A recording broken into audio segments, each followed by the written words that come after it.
Today, in this video, I'm gonna explain how to fix Xbox Series HDMI no signal and black screen reset.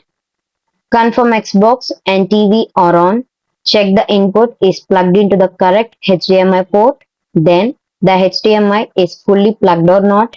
Then use different HDMI cable or try a different TV or monitor. Then perform a power cycle on console. Press and hold the PlayStation power button for about 10 seconds. Then unplug the power cable from the power source. Then wait for 30 seconds.